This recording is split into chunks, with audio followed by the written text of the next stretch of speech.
Hello dear students, topic my discussion today is of business law, that is Indian Contract Act 1872, and we will be making a discussion about the essentials of a valid offer or proposal, and in addition to that we will talk about the essentials of a valid acceptance. Now let's move further. आज हमारा topic है valid offer क्या होती है, proposal क्या होती है, और उसके साथ साथ हम डिस्कस करेंगे एक्सेप्टेंस के बेसिक रूल्स के बारे में। तो सबसे पहले अगर हम देखें, now as for the essentials of a valid offer proposal is concerned, क्या ज़रूरी चीज़ें हैं एक प्रपोज़ल के लिए, एक वैलिड ऑफ़र के लिए, हम उसके बारे में आज बात कर रहे हैं।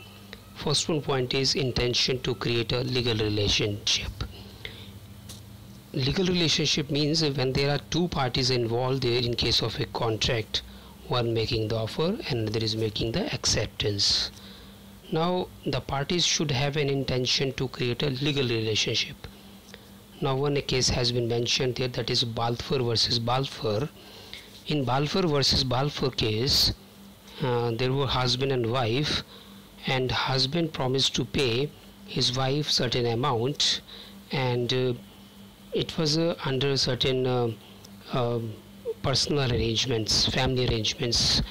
दोनों ने आपस में डिसाइड किया, हस्बैंड वाइफ ने, कि हस्बैंड हर महीने वाइफ को कुछ पैसे देगा, पेमेंट करेगा। लेकिन बाद में क्या हुआ कि जो हस्बैंड है वो आफ्टर डाइवोर्स हो जाता है उन दोनों के बीच में, और जो हस्बैंड है वो वाइफ को मंथली जो पेमेंट देता था वो पेमेंट नहीं देता है। Then case was filed in the court of law, court में केस किया जाता है वाइफ के द्वारा, और उसमें वाइफ कहती है कि मुझे ये मंथली अमाउंट मिलना चाहिए, allowances should be given to me.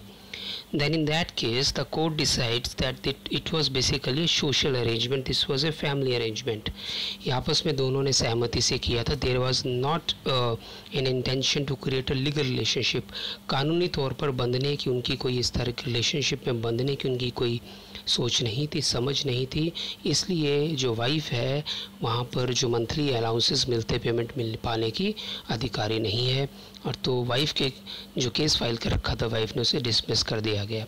It was the case of Balfour versus Balfour. तो कहने का मतलब है दोनों पार्टीज़ के बीच में इस तरह की सिचुएशन होनी चाहिए कि वो आपस में लीगल रिलेशनशिप क्रिएट कर पाएँ, ये दिमाग में मोटिव उनके होना चाहिए। अगर वो लीगल रिलेशनशिप नहीं करना चाह रही क्रिएट, तो उस केस में जो है कॉन्ट्रैक्ट नहीं माना जाएगा। Now second one is related to essential of valid offer or proposal is that offer must be signified or communicated. जो ऑफ़र पार्टी कर रही है वो प्रॉपरली उसको कम्युनिकेट करना ज़रूरी है अदर पार्टी को, जिसे उसे एक्सेप्ट करना है ऑफरी को। If the offeree is not getting an information about that, कोई इन्फॉर्मेशन नहीं मिलती ऑफरी को उस बारे में, तो उस केस में वो एक वैलिड ऑफ़र नहीं मानी जाएगी। उसका कम्युनिकेशन होना बड़ा ज़रूरी है, बहुत ही ज़रूरी है। तो एक केस यहाँ पे है, that one case is Lalman Shukla versus Gauri Dutt. इस केस में क्या होता है, ये जो पर्सन है उसका नेफ्यू गुम हो जाता है, कहीं गायब हो जाता है, तो उस केस में जो है वो अपने जो सर्वेंट को है उसे ढूंढने के लिए भेजता है, या सर्वेंट उसे ढूंढने के लिए जाता है। इन द मीन टाइम वहाँ पर वो जो पर्सन है जिसका भतीजा जो नेफ्यू जो गायब होता है, वो न्यूज़पेपर में एडवर्टीज़मेंट देता है that whosoever will find my Neiphiu will be rewarded, जो भी मेरे भतीजे को ढूंढ कर लाएगा, भांजे को ढूंढ कर लाएगा, उसे कुछ अमाउंट रिवार्ड किया जाएगा, उसे इनाम दिया जाएगा। जबकि इस बारे में सूचना उसके नौकर को नहीं थी, और नौकर ऑलरेडी उस बारे में उसे ढूंढने जा चुका, और नौकर उससे पहले ही न्यूज़पेपर में एडवर्टीज़मेंट पढ़ने से पहले ही उसके भतीजे को ढूंढ कर ले आता है। बाद में नौकर जो है डिमांड करता है कि I should be given a reward, मुझे ये रिवार्ड मिलना चाहिए क्योंकि मैंने भतीजे को ढूंढा। लेकिन अब इस केस में वो रिवार्ड नहीं पा सकता, इनाम हासिल नहीं कर सकता। रीज़न इसका ये है कि उसे इसके बारे में, एडवर्टीज़मेंट के बारे में कोई मालूम नहीं था कि इस तरह की कोई एडवर्टीज़मेंट उसके मालिक ने न्यूज़पेपर में दी है। सो ऑफ़र मस्ट बी सिग्निफाइड और कम्युनिकेटेड, उसका कम्युनिकेशन होना ज़रूरी है, उसे पहुंचना ज़रूरी है ऑफरी तक, ये बहुत इंपॉर्टेंट पॉइंट है। Then after that offer must be certain and definite, certain and definite, जब हम ऑफ़र की बात करते हैं दैट शुड बी सर्टेन, निश्चित होनी चाहिए, और डेफिनेट होनी चाहिए, निश्चित तौर पर बिल्कुल सही होनी चाहिए। ठीक है, ये बहुत ही इम्पोर्टेंट इसमें पॉइंट है कि अगर वो निश्चित नहीं है तो उसका कोई फ़ायदा नहीं है। हाँ, मान लीजिए A is saying to B कि मैं आपसे आपका मकान जो है किराए पे लेना चाहता हूँ। ए ने बी को कहा, ए ने बी को ऑफ़र की। अब बी के और आप उसे A is making an offer to B to take his house for rent, वो रेंट पे लेना चाहता है। Condition and he said that the house should be in the of the present time. आज के दौर में जैसे मकान होते हैं उस तरह का वो मकान होना चाहिए। तो आज के दौर में इस तरह के मकान होना चाहिए, कोई क्लियर कट सिचुएशन नहीं है, बिल्कुल बहुत ही निश्चित बात नहीं है, ये नहीं कहा। तो ये निश्चित होना बहुत ज़रूरी है उस बात का। अगर वो बात निश्चित नहीं है तो उस केस में ये माना जाएगा कि जो ऑफ़र की जा रही that is not a proper offer. So when we are talking about the such type of situations the offer should be a certain one. So जब हम ये कह रहे हैं certain and definite, certain and definite की classification है कि जो ऑफ़र की जा रही है दैट शुड बी सर्टेन। यहाँ पर सर्टेनिटी नहीं है, या तो पर्सन उसे कहता जो किराए पर मकान लेना चाह रहा है कि मुझे 3 रूम सेट चाहिए और उस पर ये फैसिलिटीज़ होनी चाहिए, that would have been clear. लेकिन यहाँ पर जब वो ऑफ़र कर रहा है तो वो कह रहा है कि it should B of modern facilities. What is modern facilities, that is not clear. कहने का मतलब है कि offer must be certain and definite, निश्चित होनी चाहिए, सही तरीके से उसको किया जाना चाहिए। Now fourth point is offer must be made to obtain the assent of the other party. Now offer इस तरीके से होनी चाहिए कि दूसरी पार्टी उसे एक्सेप्ट करने के बारे में सोचे। ऐसा ना हो कि अधूरे तरीके से उस ऑफ़र को किया जाए। So it is very much important that the offer should be with the view to obtain the assent of the other party, यानी जो दूसरी पार्टी है उसकी रजामंदी लेने के बारे में सोच होनी चाहिए।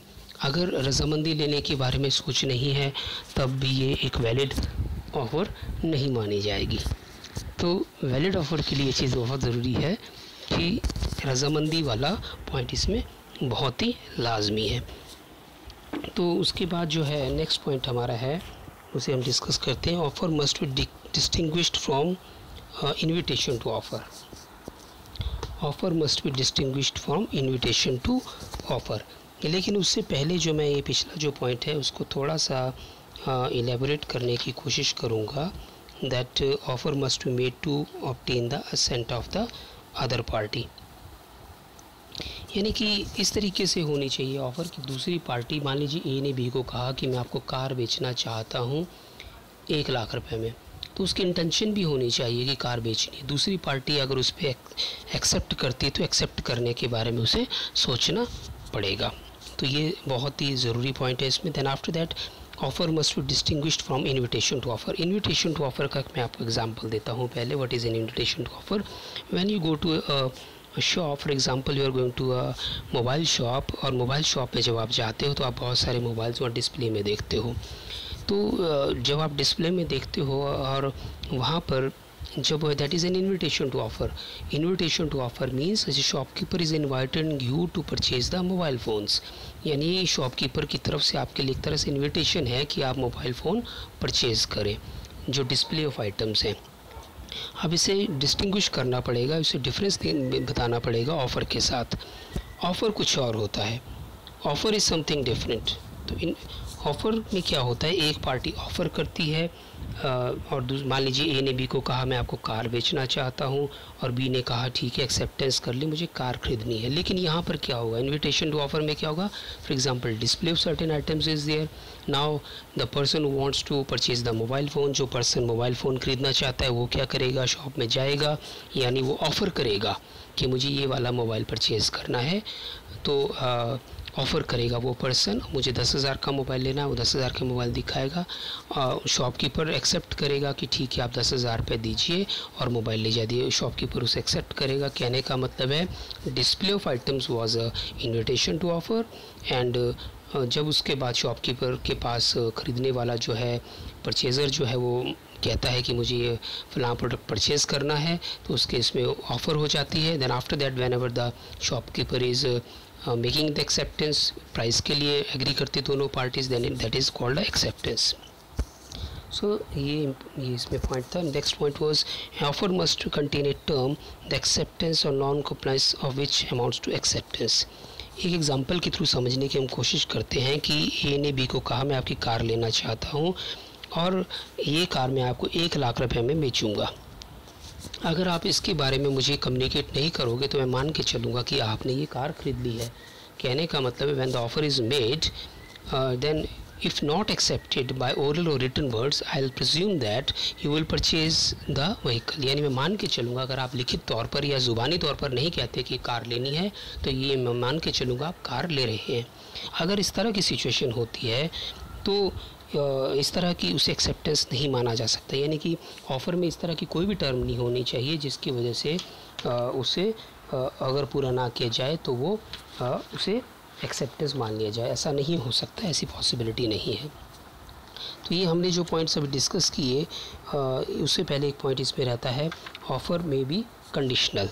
ऑफ़र में भी कंडीशनल का मतलब क्या है? जब ऑफ़र की जाती है उसमें कंडीशंस इम्पोज की जा सकती है. कंडीशन का मतलब क्या हो गया कि मान लीजिए ए ने बी को कहा मैं आपको अपना हॉर्स बेचना चाहता हूँ लेकिन आपको एडवांस देने होंगे 10,000 रुपीज़ और टोटल अमाउंट 1 लाख रुपए होगा. यानी एडवांस देने होंगे, ये कंडीशन है. इस तरह की कंडीशन लगाई जा सकती. अगर कॉन्ट्रैक्ट में ऑफ़र करने के दौरान कोई कंडीशन लगाई जा रही है तो उसे वैलिड माना जाएगा, लेकिन इस बारे में सूचना होनी ज़रूरी है किसे?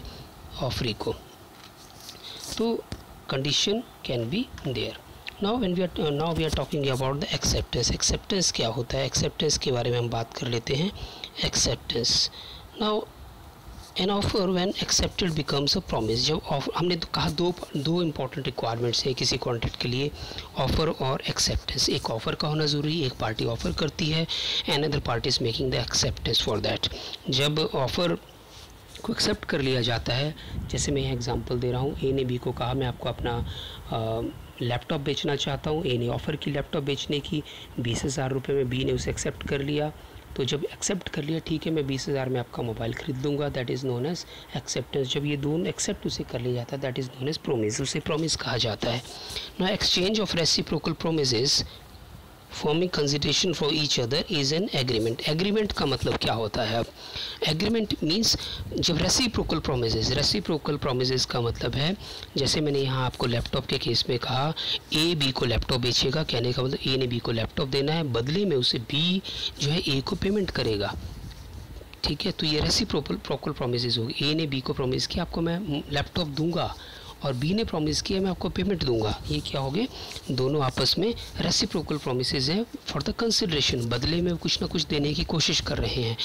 ए बी को लैपटॉप देने की बात कर रहा है और बी जो है वो पेमेंट देने की बात कर रहा है. तो these are the exchange of reciprocal promises forming consideration for each other.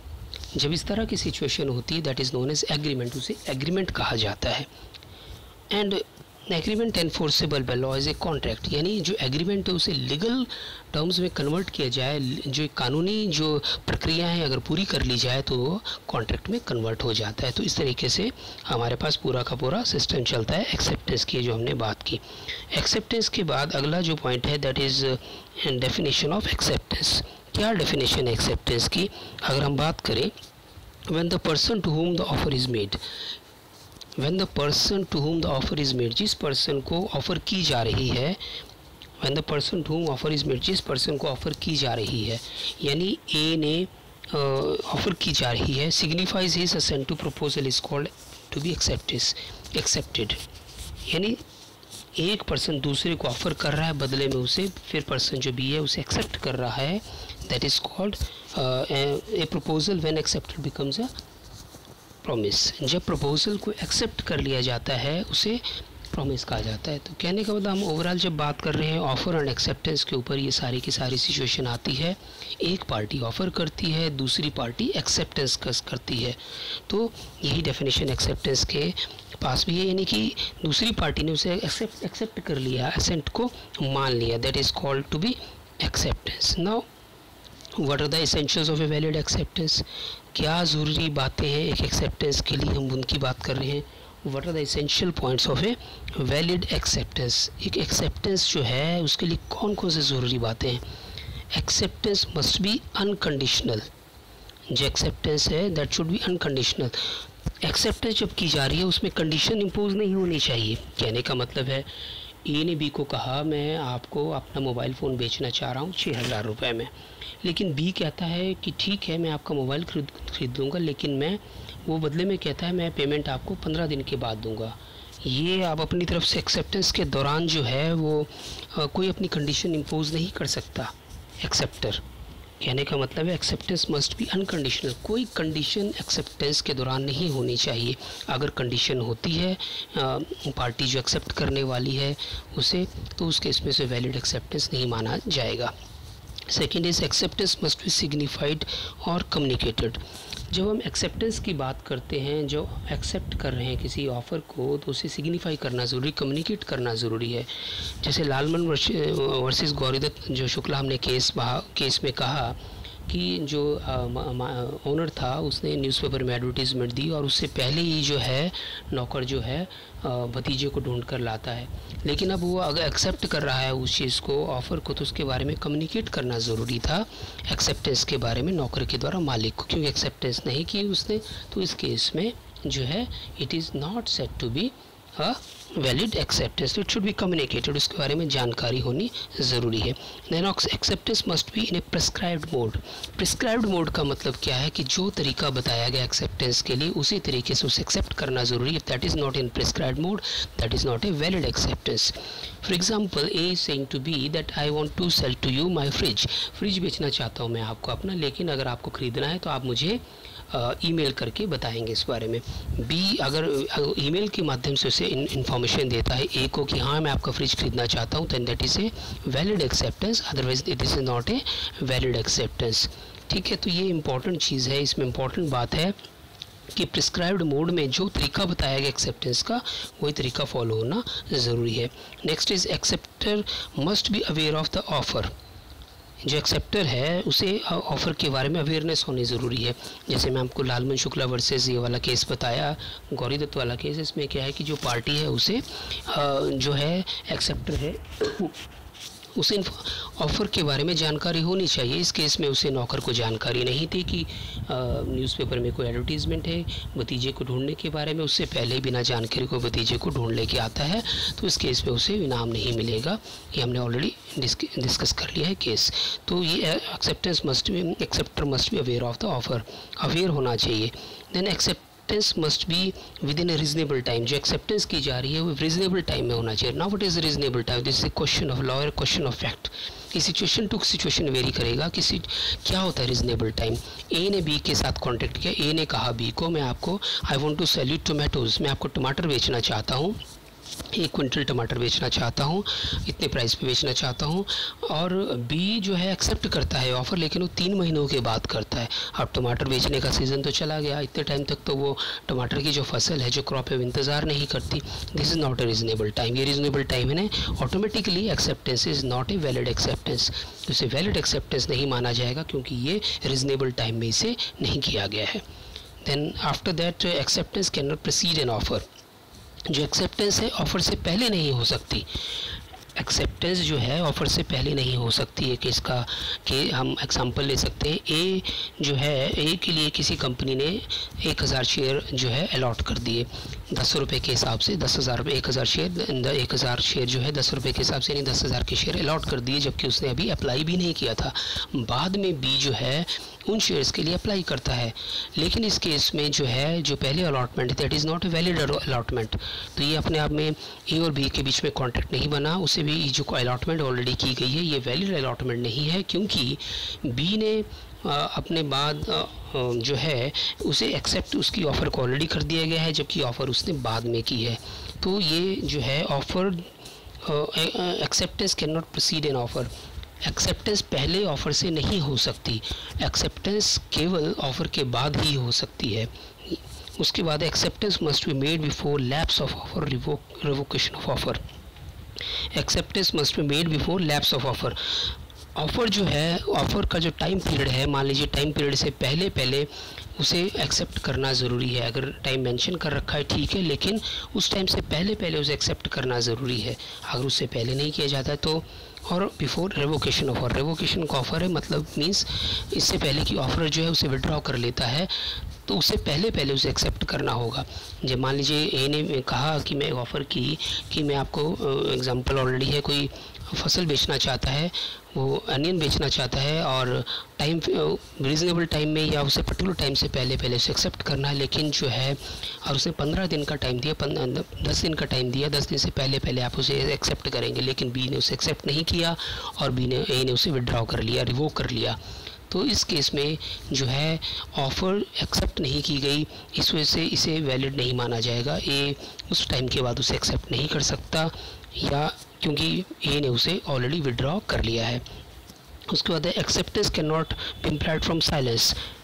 Silence का मतलब है चुप्पी की वजह से ये नहीं माना जाएगा कि ऑफ़र को एक्सेप्ट कर लिया गया है। ए ने बी को कहा कि मैं आपको कार बेचना चाहता हूँ, अगर आप इसके बारे में नहीं बताएं कुछ रिटन में या फिर ज़ुबानी तौर पर नहीं कहेंगे तो मैं ये मान के चलूँगा कि आपने ऑफ़र को एक्सेप्ट कर लिया है। ए ने बी को कहा मैं आपको 1 लाख रुपए की कार बेच रहा हूँ, अगर आप ज़ुबानी तौर पर या रिटन में अगर नहीं देते तो मैं मान के चलूँगा आपने इसे खरीद लिया है। तो बी उस बारे में कुछ नहीं कहता है, चुप रहता है, तो ये नहीं माना जाएगा। This is not a valid acceptance, ये वैलिड एक्सेप्टेंस नहीं मानी जाएगी क्योंकि बी इस बारे में कुछ भी जवाब नहीं देता है, क्योंकि ये वैलिड ऑलरेडी ऑफ़र भी नहीं थी, एक्सेप्टेंस भी वैलिड नहीं है। So it was a valid acceptance. हमने डिस्कस कर लिए कौन कौन से ज़रूरी चीज़ें हैं एक वैलिड ऑफ़र के लिए और एक वैलिड एक्सेप्टेंस के लिए। तो माय लेक्चर क्लोजेस हियर, मैं अपना जो लेक्चर है यहाँ पे स्टॉप करता हूँ। Thank you so much for listening me. Thank you very much.